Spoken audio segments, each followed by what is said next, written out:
Okay, so let's go back to our introductory slide.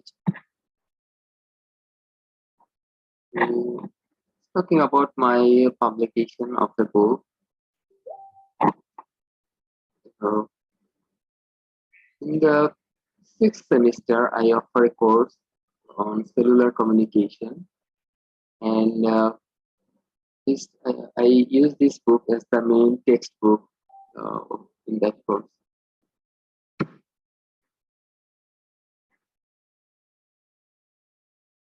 Now, this course will present one of the two types of telecommunication. And you know that communication means the transfer of information, and the information can have many different types. The two types, are wired and wireless. You can use either a wire, I mean the transmitting and receiver side can be connected via a wire, and that's the wired communication. The other type is that we don't use any wire, but we still transfer the information.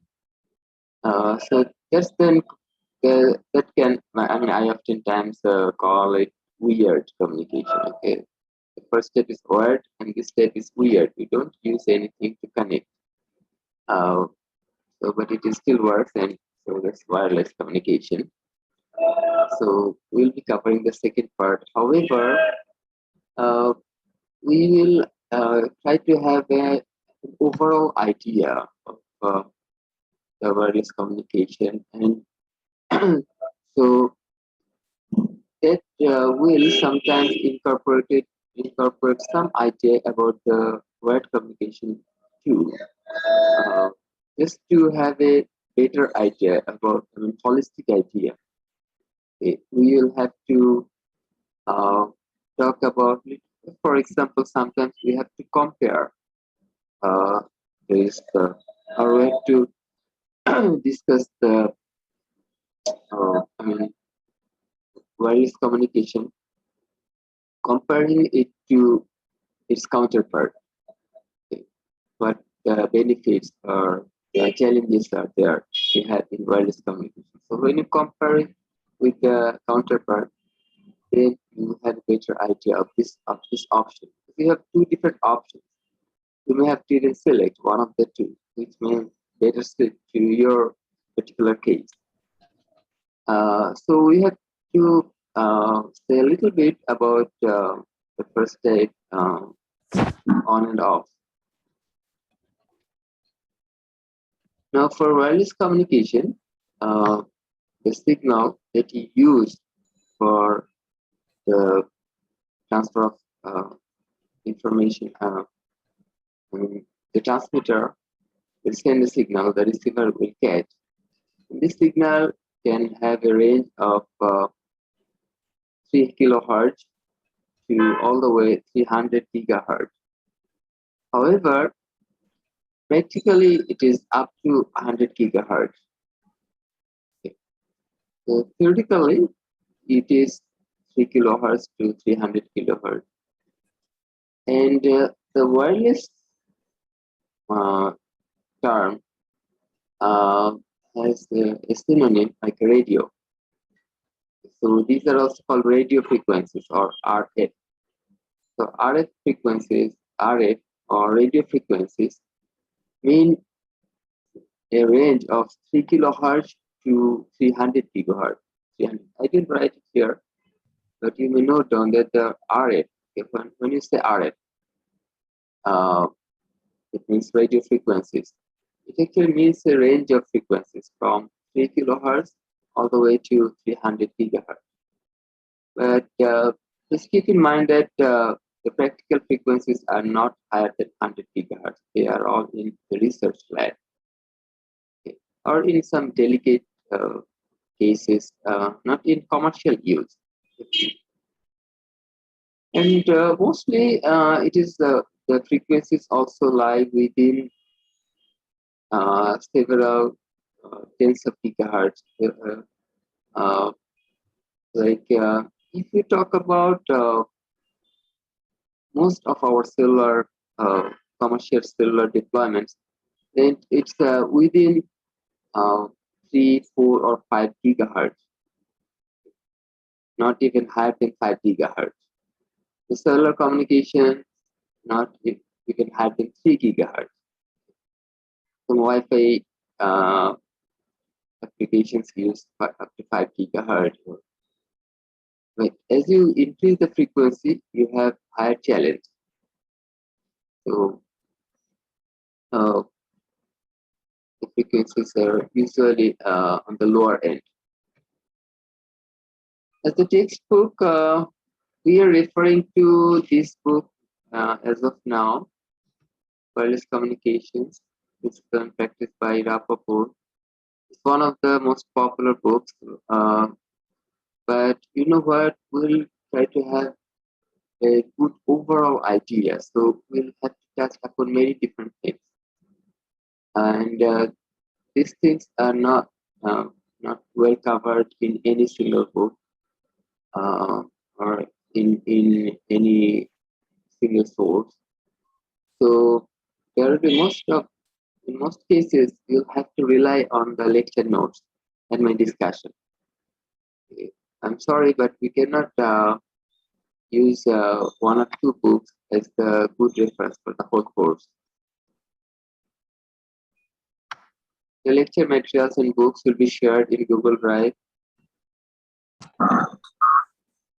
And throughout the whole course, please try to make it interactive. Whenever you have any questions, don't hesitate, don't feel shy.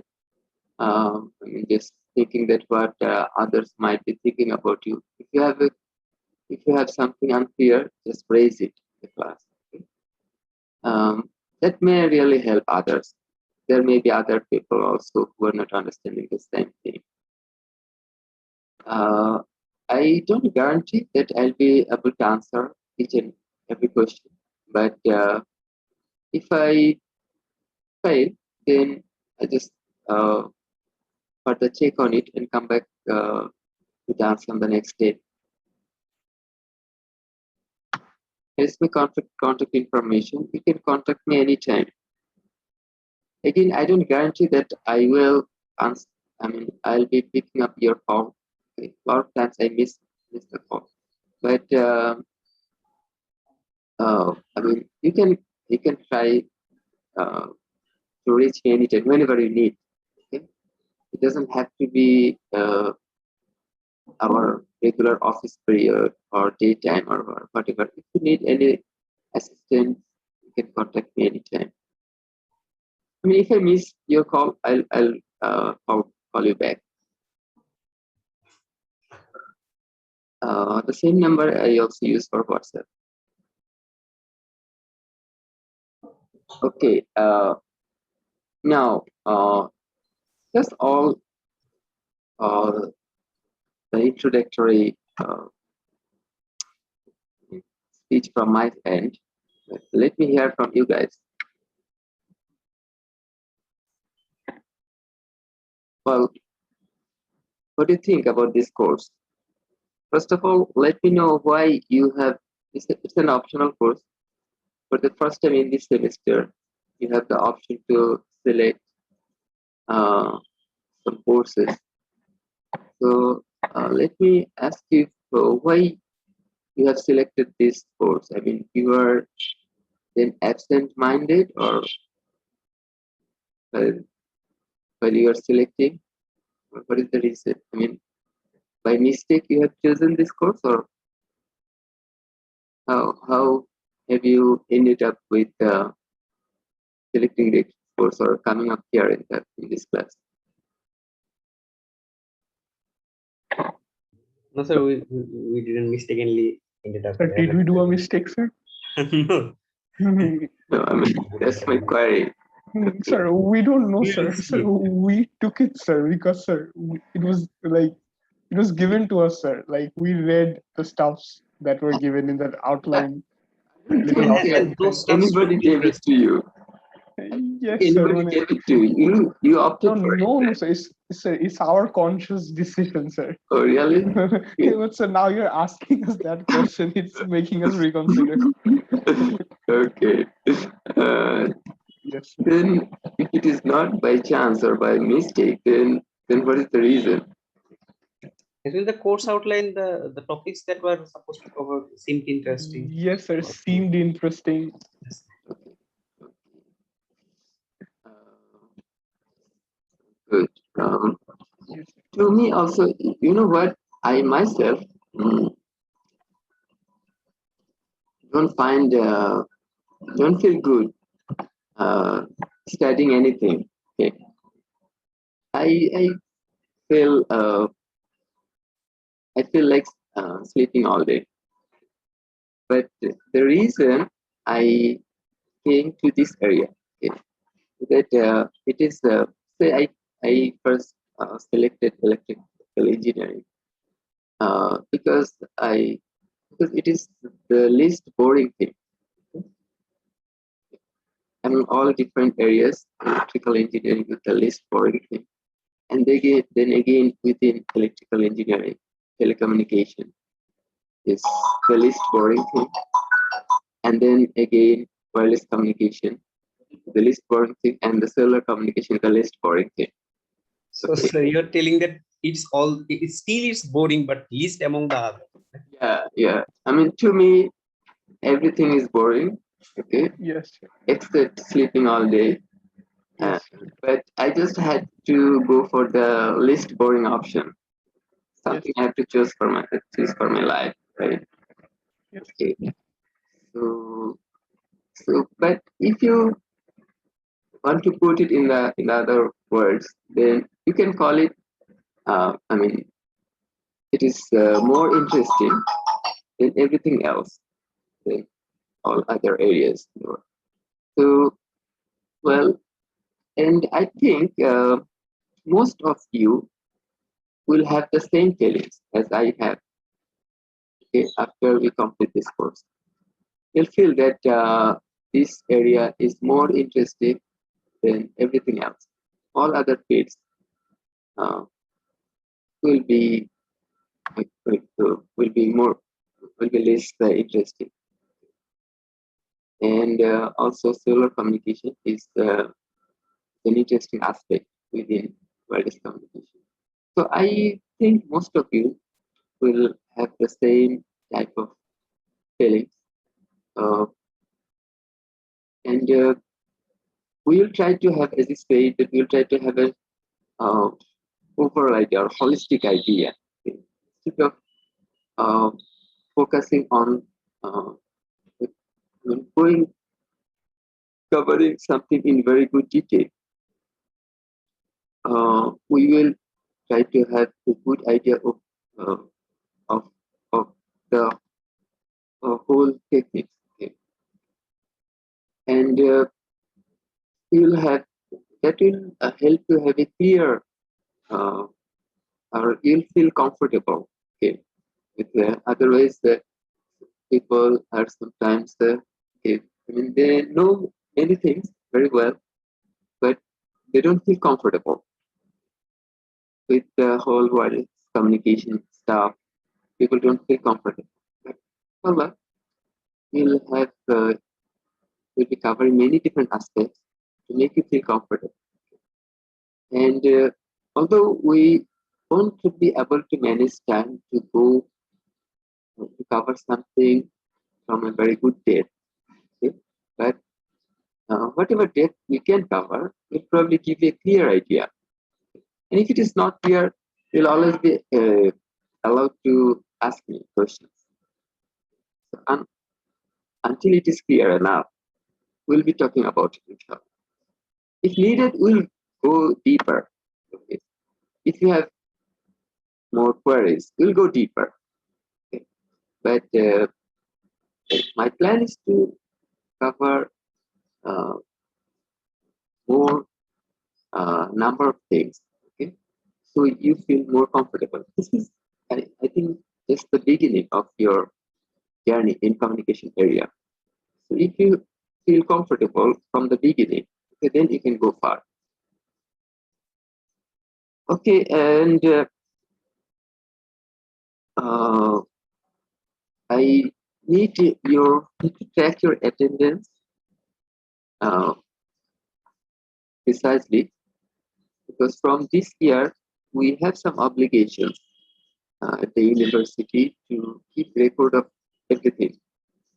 Uh, we'll go for the university, we'll go for some accreditation, and you have to document different things, and you have to formally submit uh, them for the accreditation process. So I actually need to track your attendance today. I need to know how many of you are here today from section A, from section B, and from section C. Okay, so here I'll be okay, just give me a second.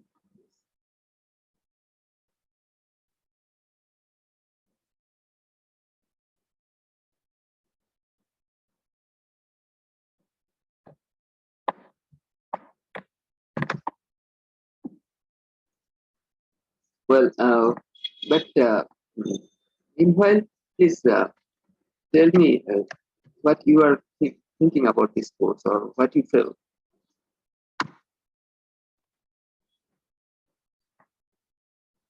Okay, let's I ask feel you something. Yeah, go ahead. optimistic, sir. Yeah, I'm feeling optimistic, sir, today, early in the morning. okay, Yes, sir. optimistic. And sir, we are very new. We don't have much idea, Right. sir? So we are very new. So we are here to learn, sir. That is it. Yeah, optimistic means you are expecting more than what is going to happen in reality. Absolutely, sir. Okay. Yes, sir. And We're ready for disappointment, sir. Yes, no yeah, problem. okay, but I think I mean, my impression is that you are pessimistic. You'll be getting more than what you are expecting. Alhamdulillah, sir. Then that is really good, sir. That is good, sir. So, well, but you, but as we go far, I mean, as we proceed, okay, you things will be, since we are covering many different things, and once we aggregate, okay, you'll have more holistic ideas.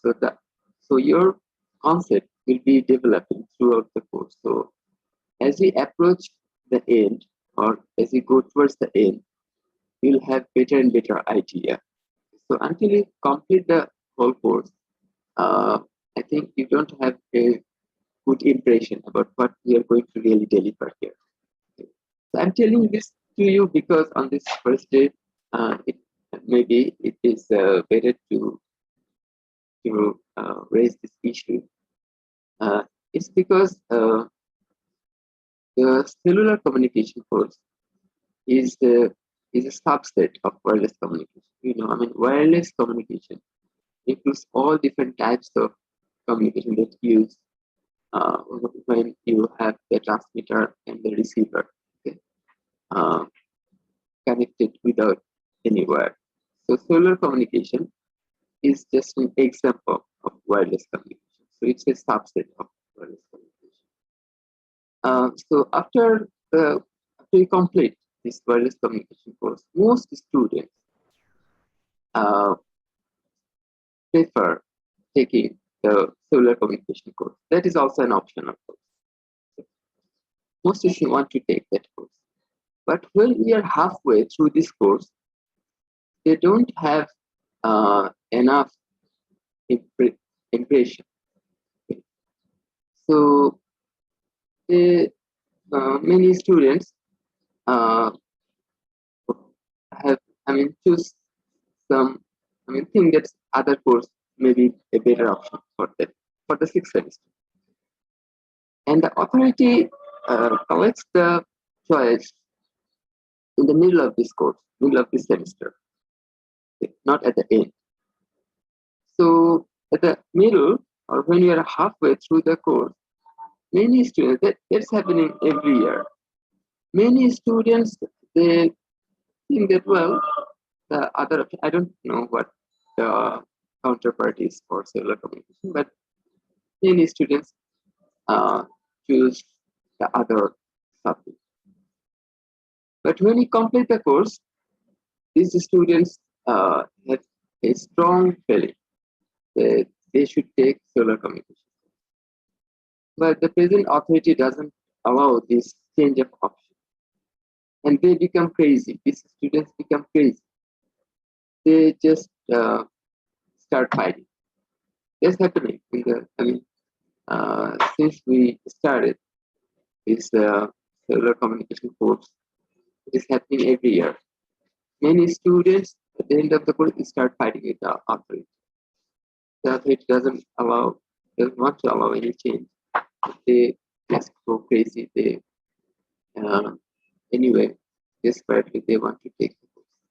So if you, I mean, if you have, you may just, first of all, you may want to wait until the last day for giving the option.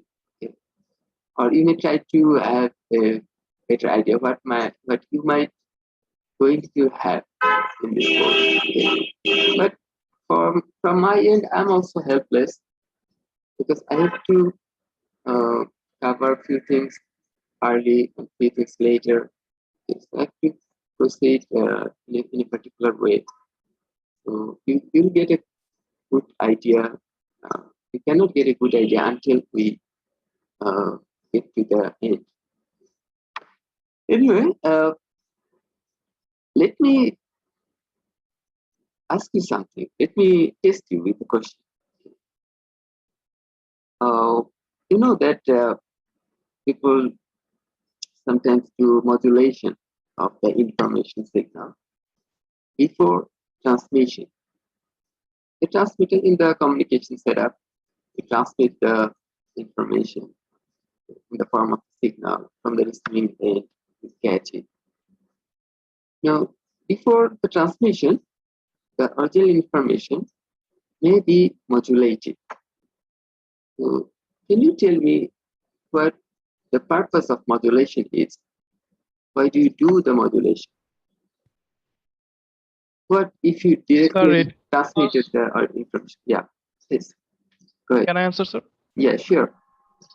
Sir, it is because the normal voice or the information that we intend to send, if we are to send that data, that would need a huge antenna, and to reduce that antenna size, we use modulation so that we can increase the frequency and then significantly reduce the antenna size. Okay, that's the correct answer. Thank you very much. Welcome, sir. There is a second reason. So there are basically two reasons. So it's one of them. Can anyone tell me the second reason?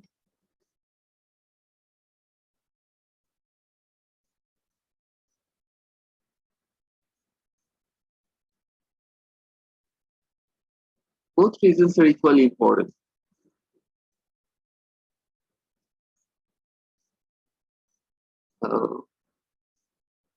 Can you give me the second reason? Consider practical cases.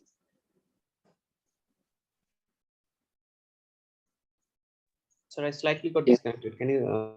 Yeah, I mean, I was asking why people do modulation before transmission. And there are two reasons for the modulation. Encryption. Yeah. Sir. One, yeah, go ahead. Fatin. Yeah. Encryption. So, sir, it cannot be directly received by someone else. No, That's not the main reason. If it's send original, multiple separate information signals. together, sir. Send multiple signals together at the same time without interference between them or interaction between them. yeah. That's the other reason. Thank you very much. So you well, so I mean, first of all, from your answers, probably it is getting clear that you need modulation when you use wireless communication.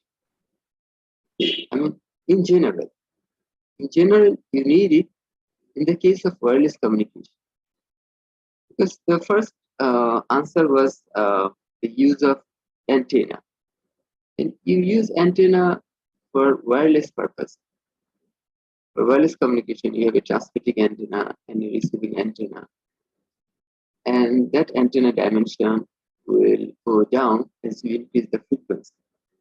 So using modulation, you raise the frequency and reduce the antenna size. So that's one reason. So if you do modulation for wireless. Secondly, in the air, many people will be transmitting their information. So the air is open for everybody.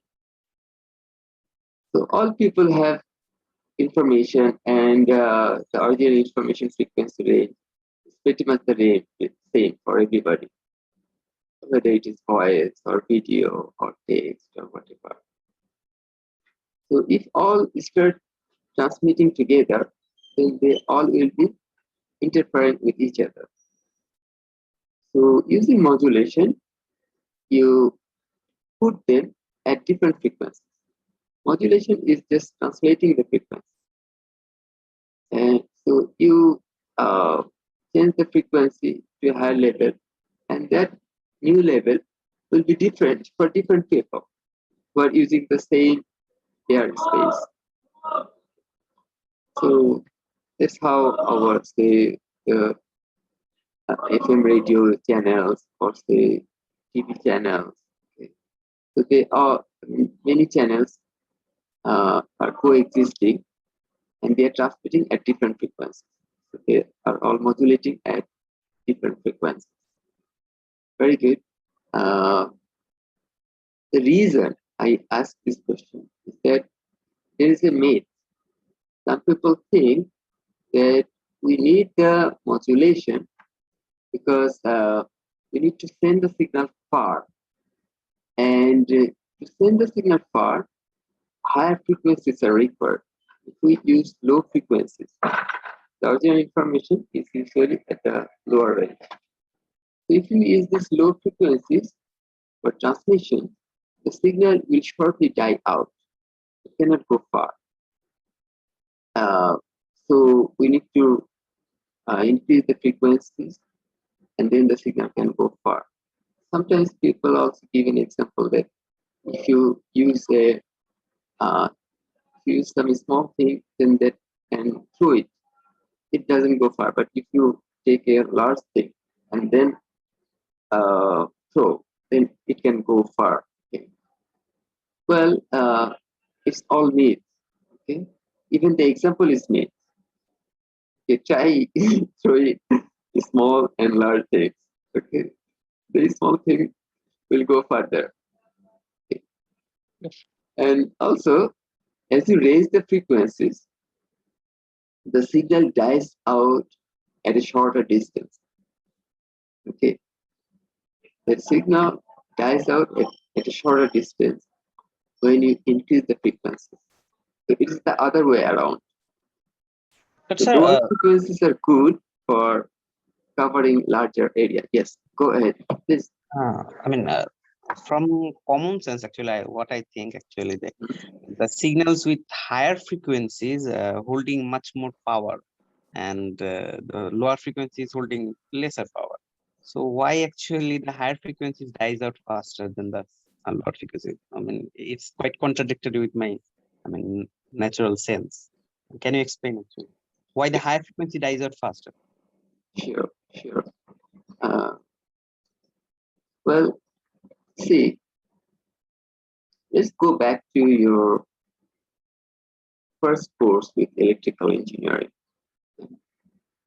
So when you calculated power, how did you do that? say from voltage or currents, you calculated power. Yes, sir. You had say the instantaneous equations, Yes, sir. and say v sine omega t plus theta, I sine omega t plus theta. Okay, so you had this type of expressions for voltage and currents. And when you calculated the power, how did you do that? I multiplied the voltage with the current. Right. Okay. Okay. So you had there the amplitude, Yes, sir. the frequencies or omega, Yeah. and theta, right? You had Yes. actually 3 variables. Okay. Yes. So when you calculated the power, did it depend on frequency? Did it? No, sir. Actually, that It was didn't. It didn't. no, So that's that's the myth. That's the myth. People think that higher frequency signals are holding more power. That's not the case. okay. I got it. It all depends on the amplitude. It depends on that. And the relative phase difference is sort of vague for us because that Yes. depends on many different factors in the environment. So you mostly think about the amplitude level. Yes. So in this case, in wireless communication, you send the signal, and you need to consider the electric field and magnetic field. Uh, the electromagnetic wave is comprised of these two fields. So the amplitudes of these two fields will dictate what the power content you have in the wave. The wave is definitely carrying power. It depends on the amplitudes of your fields, not the frequency. First of all. Secondly, that might you might argue now, well, then the power content is the same for all frequencies. So the signal should cover the same distance at all frequencies. Why do you say that a high frequency signal will cover a shorter path? I said that it is the other way around. It is opposite to visual understanding. If you ask electrical engineers who did not graduate from IUT. Okay? I'm not talking about mechanical or civil engineers. I'm talking about electrical engineers, but who did not graduate from IUT, okay? Graduate from some other universities of our country, important. You ask them this question, okay? Uh, in which case the signal will go further, whether it's lower frequency or higher frequency. You find that he's answering wrong. Okay. So people think the way you were. Uh, so okay. So first of all, you have the same power content, but then it comes why it goes it dies out at a shorter distance as you increase the frequency. Well, there are multiple reasons, but today to give you a very quick idea, I can tell you that as you increase the frequency, the wavelength gets shorter. Probably you in some physics course or somewhere you found C equals to F lambda or V equals to F lambda. This sort of expressions you found before, right? Yes, sir. Yes, sir. F and lambda, okay? Frequency and lambda are inversely proportional to each other. So as you increase the frequency, your wavelength gets shorter. And the signal, okay, from the viewpoint of the signal, you have a shorter distance for every cycle. Every cycle finds a shorter path, shorter physical distance, because your wavelength is getting shorter. So that, I mean, the coverage will be shorter. And the most important factor here works this way actually. I mean, you have the same loss of power. The signal, of course, gets weaker as it propagates. But this attenuation occurs in terms of wavelength, as we'll be showing using equations in this course. But that's the most important impact that I mean, attenuates this way, that in terms of the number of wavelengths, you have an attenuation. So if you have, say, 100 cycles, 100 wavelengths covered, then you have the same percentage of attenuation. Now, if the wavelengths are larger, then this 100 wavelengths will cover a larger distance, and the lower frequencies will cover a larger distance. Okay. Got it? So isn't it then a little counterintuitive? So isn't it like at the end of the day, the higher frequencies are going a smaller distance because attenuation is more? Yeah. As you have higher frequencies, the signal will be weaker at a shorter distance. Weaker at a shorter distance, but I mean, we'll have the same power level at the same weakness at a shorter distance. okay.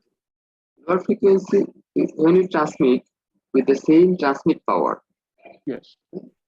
Lower frequency signal will have a particular signal strength at a larger distance. The same signal strength will be at a shorter distance for higher frequencies. Okay. So higher. Isn't it like that? If we compare the higher and lower frequencies together, the higher frequencies are not covering a larger distance. Right. But so you said it is covering a large distance. No, I said that with high frequencies, you cover a shorter distance. Okay. Sir, for waves, sir, most probably the expression of power was both proportional to amplitude square and frequency square. It's not. So maybe, sir, the expression was like half mu amplitude square omega square into some constant. It depends on power. I mean, what you are saying is correct. When you have the signal in some guided way, Yes, sir. the signal can be either launched and you let it propagate free. That's what you do with antennas. Sorry, sir, I The couldn't open space, you launch the signal and let it propagate free. The other option is that you use some guide in the circuit, okay, for high frequencies. I mean, we'll discuss later that you may have to launch a signal and guide it through your circuit for testing. In that case, it is a guided wave. And the calculations are very complex for guided waves. For guided waves, it's correct that the power level depends on the frequency too. The equation that you have also is more complex, and that includes frequency term. But when you have free signal, then free space signal is independent of the frequency. I mean, its power content is independent of the frequency. It just depends on the function of your amplitude. Well, the relative direction of electromagnetic fields is a factor. The phase difference is a factor. But those things we can ignore for ordinary cases. I'll tell you why later. So, I mean, In ordinary cases, we need to consider only the amplitudes.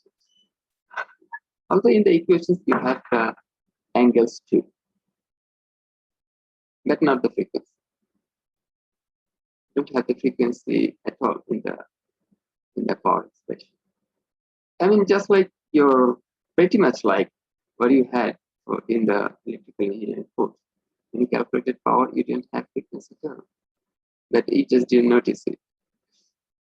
I mean, probably most of you had the impression that higher frequency, even for electrical signals, you had the impression that higher frequency signals have higher power content. That's not the case.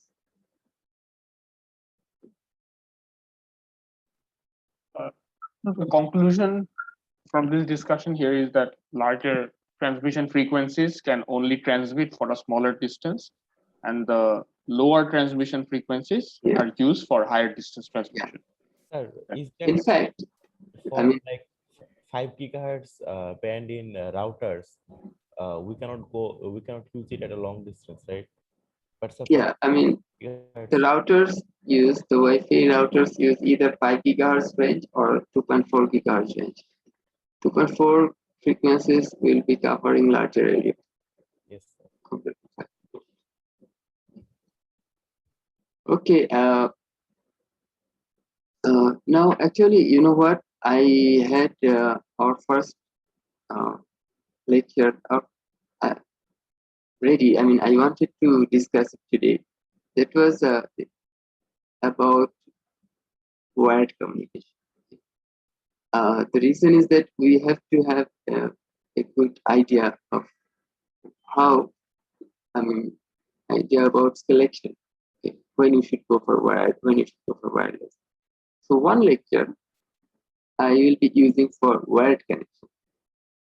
Actually, what type of wires you have, that I will just discuss in this lecture. I wanted to cover that today, but I was just talking different things. And I didn't happen to start discussing that. So from the next class, inshallah. Now we have 20 more minutes. Okay. So, but a couple of things we need to settle. We need to just mention here. First of all, Inan collecting your email addresses. I need a whole list of email addresses.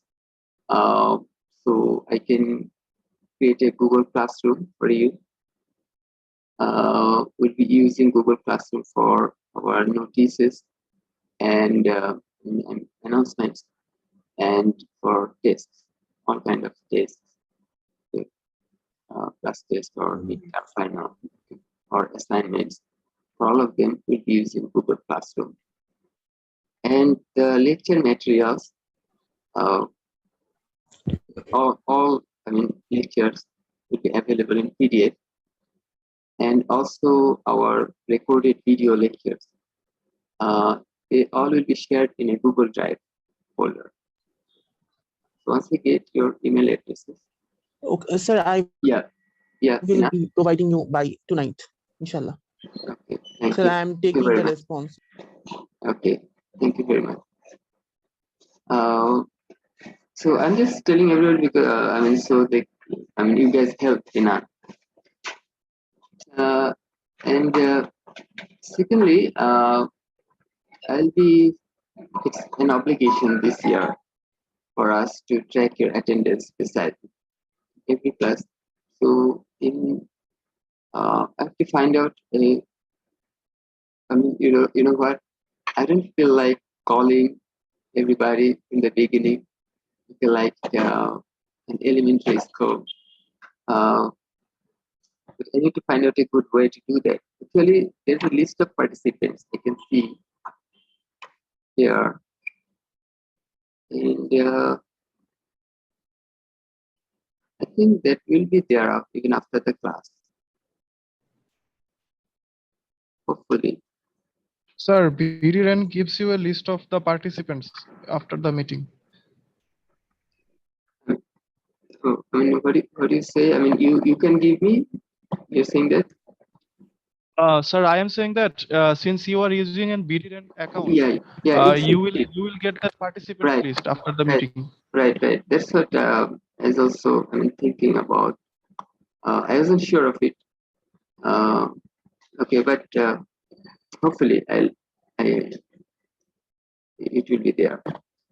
Okay, so then I'm not calling the same numbers. Just collect the list from there. Okay, since we have another 15 minutes, I think we can begin the presentation. Right?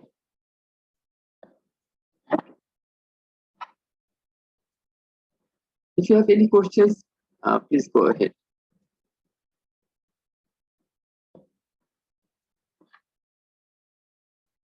No, sir.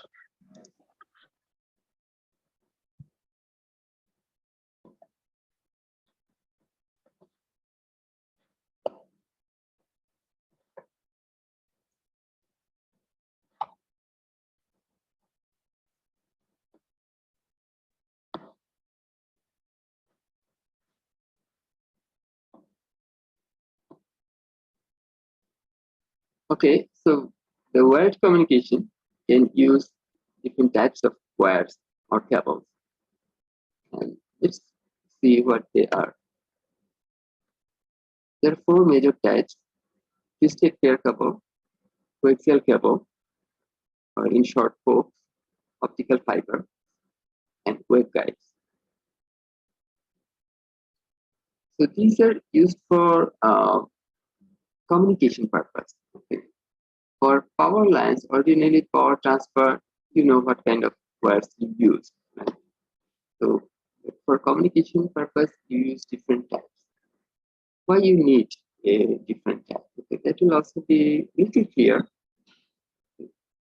We won't spend much time on it, but I mean, if you ask me questions, I'll be answering them for them, and so I'll take more time. But the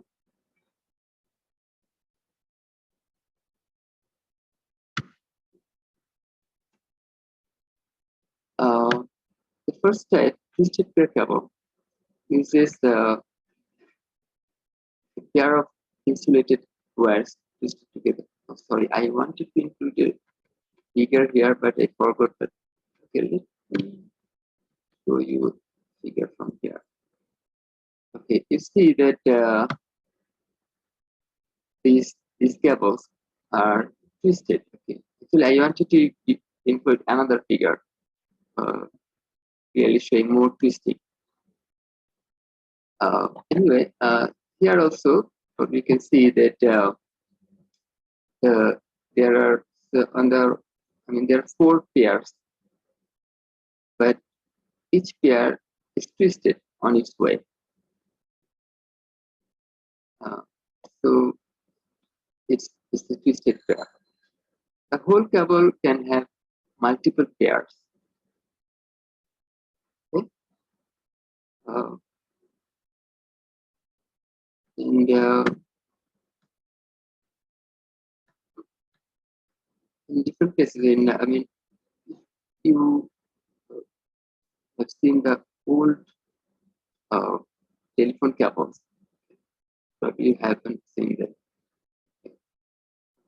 In my boyhood, I saw actually some twisted pair cables for the telephones. So anyway,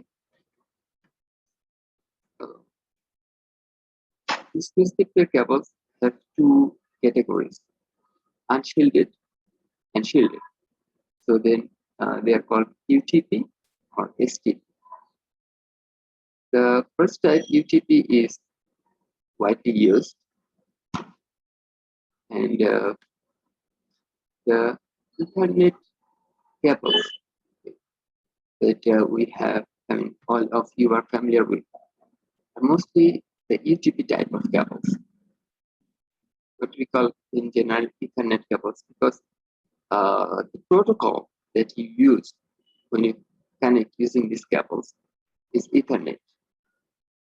So people started calling the cables so Ethernet cables.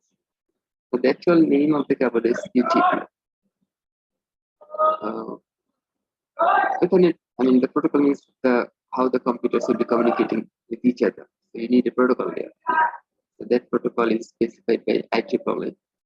The specification number is IEEE 822.3. This 822.3 protocol has the name Ethernet. Anyway, you may be curious why you need the twisting. Well, it's to help that your cable is the more robust from the interference. I mean, you have less impact from the interference of external sources. There will be some electromagnetic fields from outside, and that can induce some current. So you may have some magnetic field around, and that can induce current in your signal, in your wire. So there can be interference in your wire. But if you have twisting, then you can reduce this interference. This interference can also come from some other pairs in the same cable. As we showed a while ago, 4 pairs were there, and that's actually a common example. In Ethernet cables have 4 pairs inside. So if you have 4 pairs inside the cable, within your cable itself, then these pairs, one pair can interfere another pair. And if you have that, then it is called crosstalk. The crosstalk, as you can see that crosstalk interference comes from other pairs within a cable. Within the same cable, when one pair interfere another pair, then it is called crosstalk.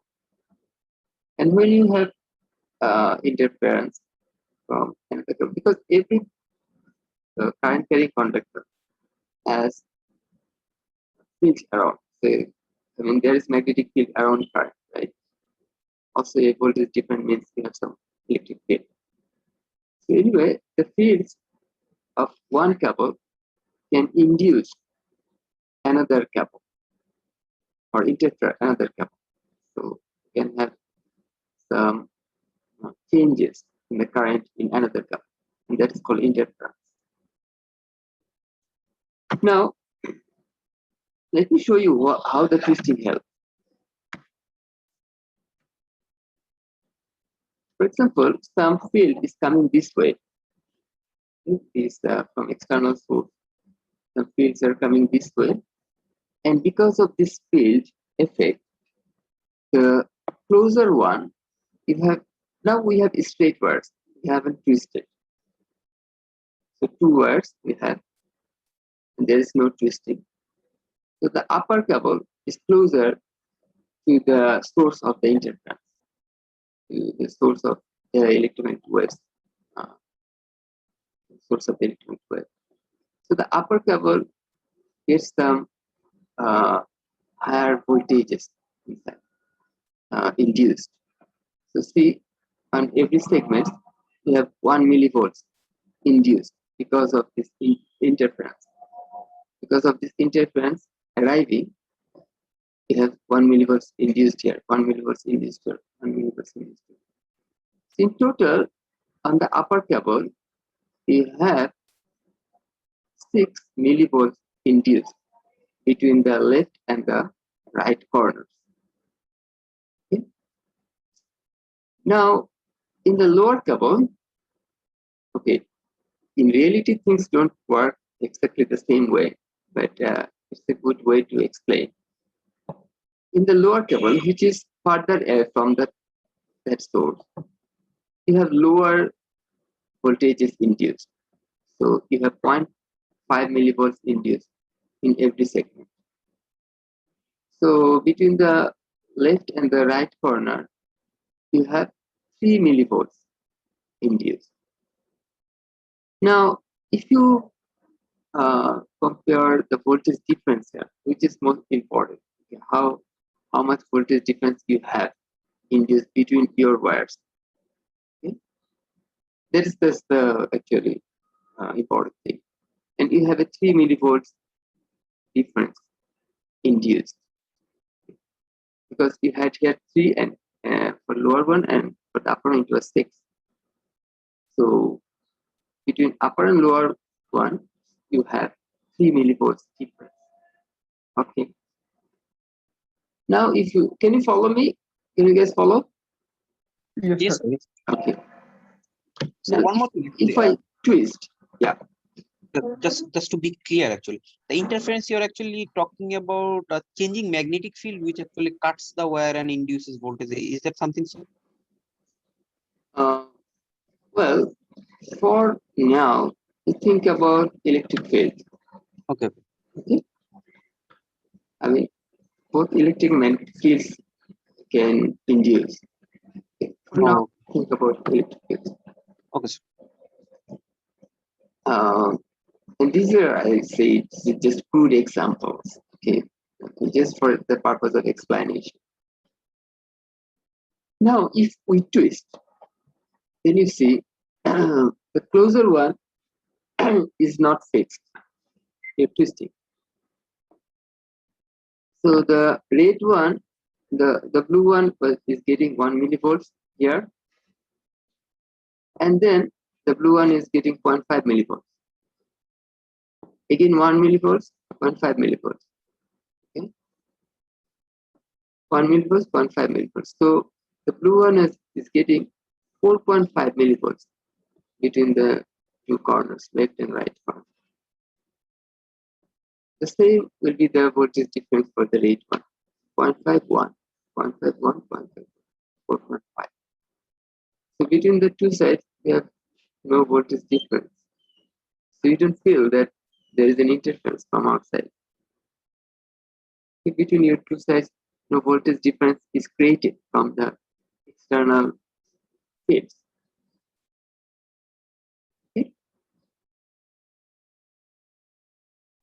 Okay, so you can see that because I mean,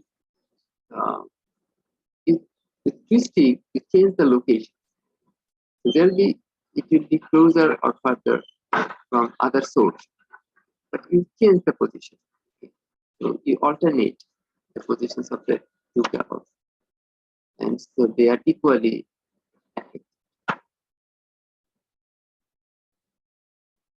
So you see that the twists reverse the polarity of the conductors at each and every twist, and this cancels out the difference in the individual electromagnetic fields. So the difference is cancelled out. Another thing, we won't spend much time on it, but anyway, you may just encounter when you look into the cables, okay, the Ethernet cables.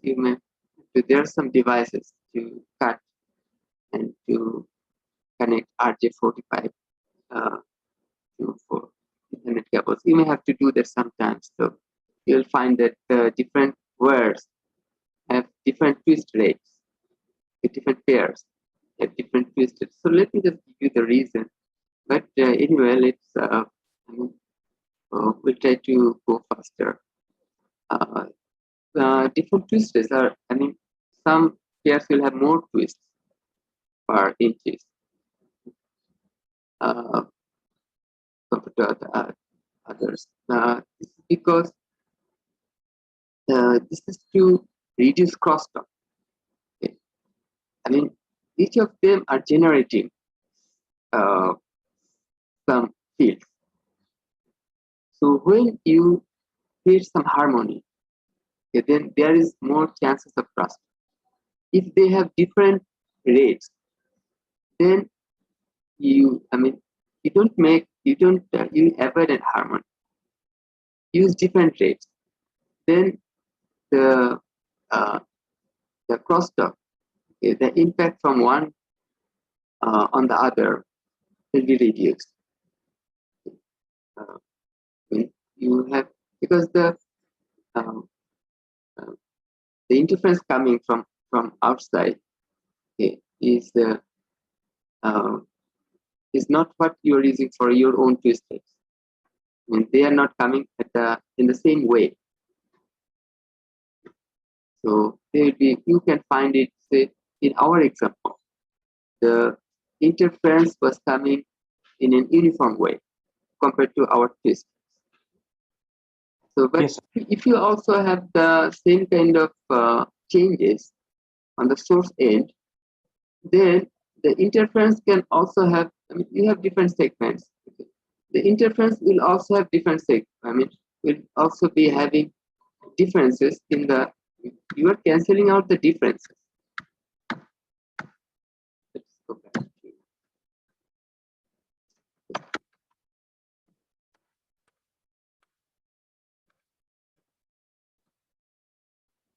we're running out of time. All the interferences are the same here, but the differences are cancelled out because of twisting. But if you have differences also at the different segments at the interference, then again you may end up with some difference at the end. At different segments, if you have different type of interferences, if they also come with the same type of segments, the interferences have also variation at the same segment breadths, at the same levels of segments, then you can end up with some difference at the end. So that's why you use different twist rates for different pairs. Sir, The shielding, there will be shielding around, even for UTP, you have something around. So that can help a lot for the interference coming from external sources. But the crosstalk is important. Yeah, go ahead. sir, we have another class. Oh, yeah. Yeah, so let us stop here. Thank you for your time. Jazakallah. I'll see you tomorrow. Assalamu alaikum. Waalaikum assalam. Assalamu alaikum. Waalaikum assalam.